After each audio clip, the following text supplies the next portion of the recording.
नमस्ते दोस्तों। आज में हम एनपीओ का सबसे इम्पॉर्टेंट टॉपिक डिस्कस करने वाले हैं, मेडिसिन कंज्यूम, कि इसे आप 1 मिनट से भी कम टाइम में कैसे आप निकाल सकते हो। कुछ कॉम्प्लिकेशन नहीं है इसमें। एग्ज़ाम में 15-15 मार्क्स का क्वेश्चन आते हैं इसके ऊपर। तो हम इसे ज़्यादा टाइम नहीं लगेगा ये वीडियो।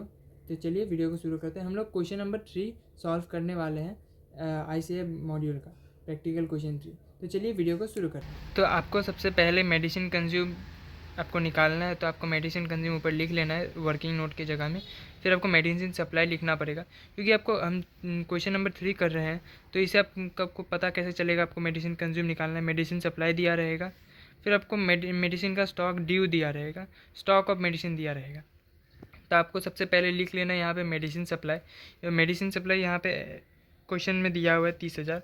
तो चलिए हम लिख लेते हैं 30,000। मेडिसिन सप्लाई हो गया हमारा 30,000। अब ड्यू दिया हुआ है मेडिसिन का, हमें पेमेंट करना था, हमने पेमेंट नहीं किया। तो पेमेंट करना था कितना, 9,000 ओपनिंग का, क्लोजिंग का 13,000। तो कर लेता है पहले ओपनिंग आउटस्टैंडिंग मेडिसिन का, क्लोजिंग आउटस्टैंडिंग मेडिसिन का। तो ओपनिंग आउटस्टैंडिंग था 9,000, क्लोजिंग आउटस्टैंडिंग था 13,000।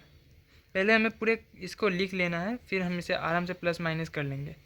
फिर ओपनिंग स्टॉक और क्लोजिंग स्टॉक निकालना है हमें मेडिसिन का। ओपनिंग स्टॉक कितना है भाई, 10,000, फिर 15,000। ओपनिंग स्टॉक हो गया 10,000, क्लोजिंग स्टॉक हो गया 15,000। तो ये हमने कर लिया।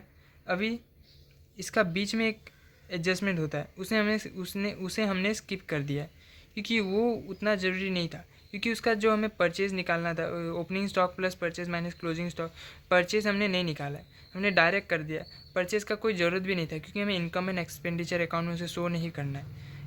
ठीक है, चलिए अभी ओपनिंग आउटस्टैंडिंग माइनस होता है, क्लोजिंग आउटस्टैंडिंग प्लस होता है। इतना आपको पता रहना चाहिए। ओपनिंग आउटस्टैंडिंग आप मेडिसिन का छोड़ दीजिए। ओपनिंग आउटस्टैंडिंग माइनस होता है, क्लोजिंग आउटस्टैंडिंग प्लस होता है। फिर opening stock plus purchases minus closing stock होता है ना, आपको एक फॉर्मूला पता रहेगा, opening stock plus purchase minus closing stock. तो माइनस क्लोजिंग स्टॉक कर देना आप। हो गया, आपका जो आंसर निकलेगा वो होगा 29,000। तो ये 29,000 आपका निकला। यही आपका 29,000 मेडिसिन कंज्यूम बन गया। आपको बस एग्ज़ाम में ऐसे लिख के आना है मेडिसिन सप्लाई। आपको एग्ज़ाम में उतना नहीं घुमाएगा, क्योंकि एग्ज़ाम में देखिए मैंने यहाँ पे सेम एस जून 23 लिखा हुआ है, मतलब ये जून 23 में भी ये एग्ज़ाम में आया था, सेम कॉपी पेस्ट, बस नंबर चेंज कर दिया था बस, और मेडिसिन सप्लाई लिखा हुआ था वहाँ पे। तो आपको मेडिसिन सप्लाई देखना है, मेडिसिन सप्लाई लिख देना है। मेडिसिन सप्लाई लिखने के बाद ओपनिंग आउटस्टैंडिंग लिखना है, क्लोजिंग आउटस्टैंडिंग लिखना है, तो आपको पता चल जाएगा हाँ ये मेडिसिन सप्लाई के ऊपर पूछ रहा है। मेडिसिन सप्लाई लिखने के बाद ओपनिंग आउटस्टैंडिंग माइनस कर देना है, क्लोजिंग आउटस्टैंडिंग प्लस कर देना है, ओपनिंग स्टॉक कर देना है प्लस, क्लोजिंग स्टॉक कर देना है माइनस। उसका जो आंसर निकलेगा आपका मेडिसिन कंज्यूम निकल जाएगा। मेडिसिन कंज्यूम आपको इनकम एंड एक्सपेंडिचर का आपको एक्सपेंडिचर साइड लिख देना है। 29,000 आपको लिख देना है इनकम एंड एक्सपेंडिचर का एक्सपेंडिचर। बाकी उसमें कुछ नहीं, इतना ही था मेडिसिन कंज्यूम का। आपको वीडियो अच्छा लगा हो तो वीडियो लाइक कर देना और शेयर कर देना और सब्सक्राइब भी कर देना। Thank you.